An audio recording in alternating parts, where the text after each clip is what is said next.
Welcome, everyone.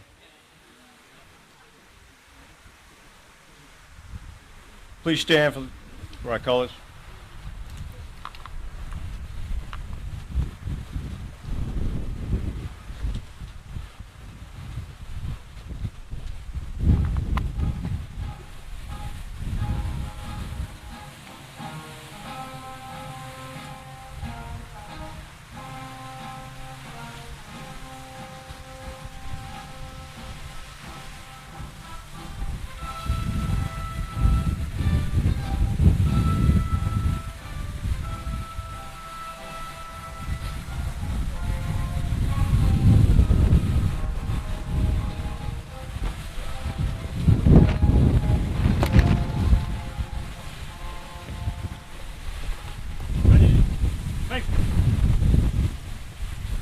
Raise them arms.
Shoulder, arm.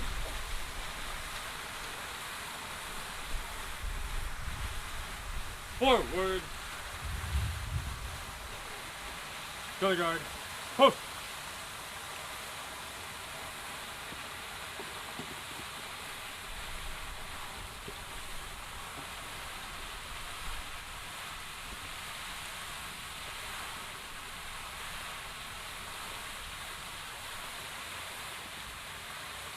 Ready, face. Forward, march, left.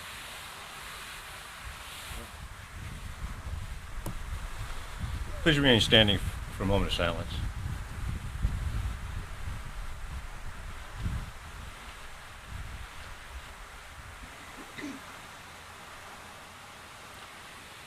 Thank you, ladies and gentlemen.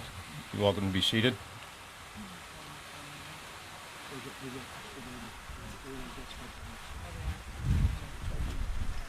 For invocation, I'd like to welcome and introduce Chaplain Captain Derek White.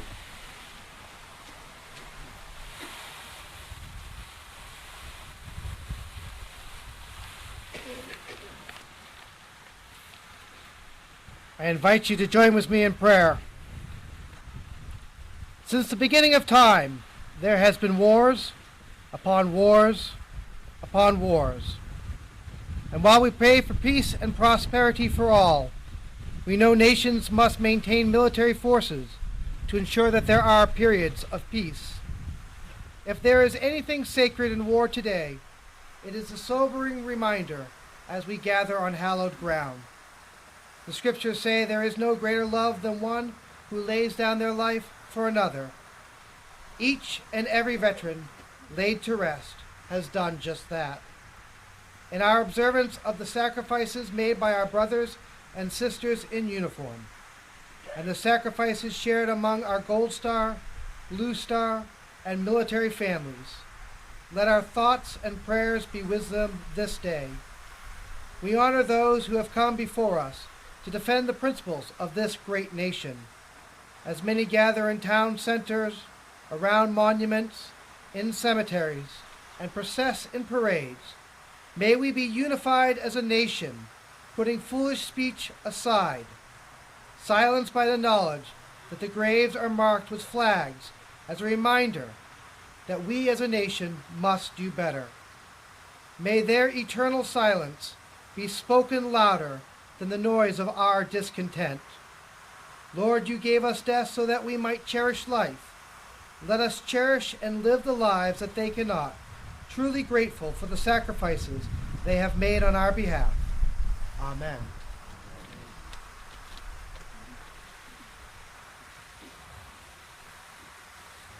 Thank you, Chaplain.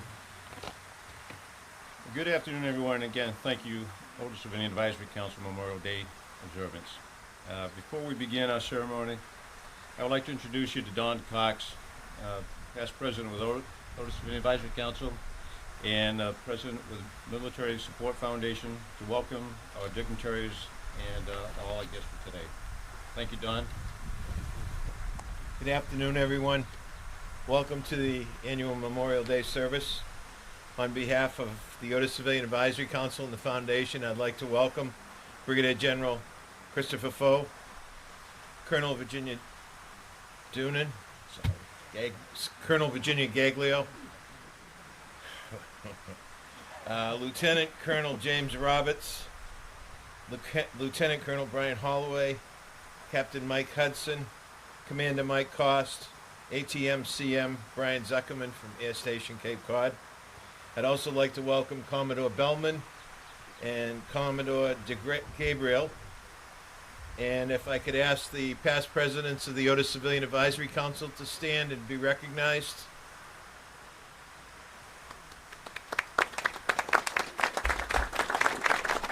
And now the board members and members of the Otis Civilian Advisory Council to be stand and be recognized.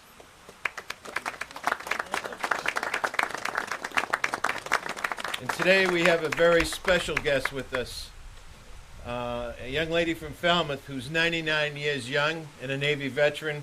Please welcome Marjorie Rugen, who's in the front row with Commodore Gabriel. I would just like to thank you all for coming, and thank you for all the support that you provide to the Otis Civilian Advisory Council and the Cape Cod Military Support Foundation. John? Thank you, Don.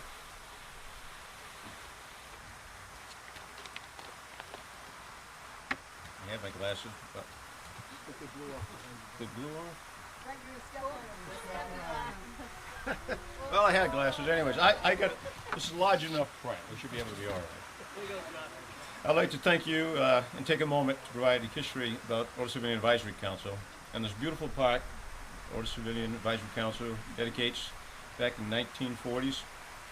Thanks to Colonel William Toll, commander of Camp Edwards, was the first to invite a group of prominent local citizens to meet and serve liaison between the military and the surrounding communities. The first major project was the civilian Otis Memorial Park. This came about in the mid of 1960s to honor military personnel assigned here to Otis Air Force Base and Camp Edwards. Each year the ceremony brings the communities and our military personnel together, not to celebrate, but to remember those who died in the line of duty, protecting our shores and our country. Due to the success of the Memorial Park, the enthusiasm and spirit that resulted within the Council encouraged members to continue its active role in supporting our base personnel and their families. Before I give up the podium, I would like to say a few words about our guest speaker. Brigadier General Christopher M Faux is the Assistant Adjutant General, Air Massachusetts, Air National Guard, Massachusetts, Joint Force Headquarters, Hanscom Air Force Base, Massachusetts. He is the Principal Advisor to the Adjutant General, Air Component Commander, and Land Component Commander in the administration, coordination, planning, and development and execution of all Air National Guard and National Guard Joint Staff programs. He ensures the preparation of 9,000 soldiers and airmen in the Commonwealth of Massachusetts for contingency operations, both federal and state emergencies. He assists the Adjutant General in overseeing the Commonwealth's Joint Homeland Defense program to include rapid reaction forces. Thank you. Expeditionary medical teams and explosive ordnance disposal. Prior to his assignment, General Faux served as the Vice Wing Commander on the 102nd Intelligence Wing's Otis National Air Guard Base, Massachusetts, where he was responsible for the activities of more than 1,300 military and civilian personnel assigned to this base. General Faux has served in Operation Desert Storm, Southern Watch, and Noble Eagle, while deployed to Prince Sultan Air Base, Saudi Arabia. He was responsible for environmental security and vulnerability assessments in addition to industrial hygiene surveillance for the entire area of responsibility, encompassing several installations.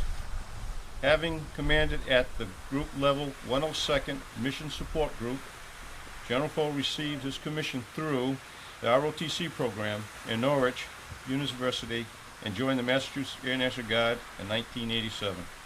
That's a mouthful. I would like to welcome General M Faux. Thank you, sir. Let me lock the cabinet because I get my stuff in here.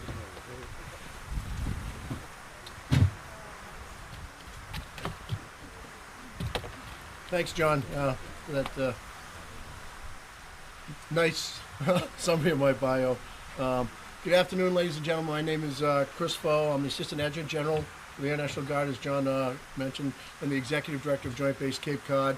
I want to thank you for this opportunity to honor the men and women who have laid down their lives in preservation of the freedoms we sometimes take for granted. I would also like to thank the OCAC and U.S. Coast Guard Base Cape Cod for not only this incredible event, but for maintaining this hallowed venue. For your tomorrow, we gave our today. This is the epitaph written on the tombstone of a fallen American warrior.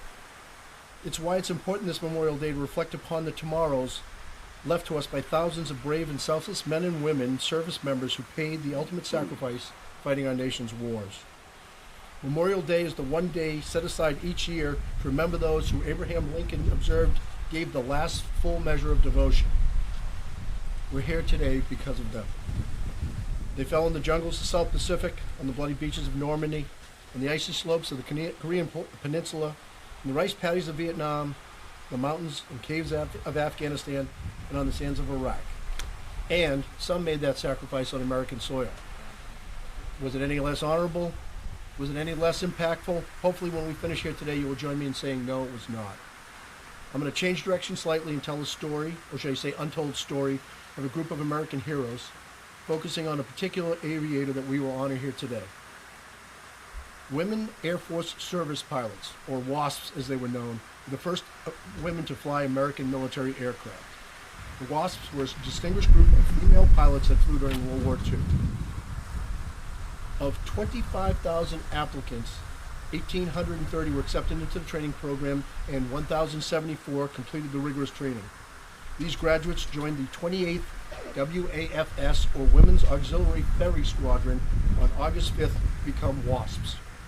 Initially, WASPs served as ferry pilots and towed targets for Army Air Force pilots to practice gunnery targeting. In less than 2 years of service, WASPs flew 60 million miles in every aircraft the Army Air Force had in its inventory. WASPs were stationed at 120 Army air bases across America and trained to fly the B-26 and the B-29, considered challenging airframes to pilot, in an effort to prove to their male counterparts that WASPs were highly skilled aviators and that the B-26 and the B-29 were airworthy aircraft. WASP aviators were U.S. Federal Civil Service employees attached to the U.S. Army Air Forces during World War II and were not recognized as veterans during the time of their service. That's very crucial and very key, to be not recognized as veterans. That's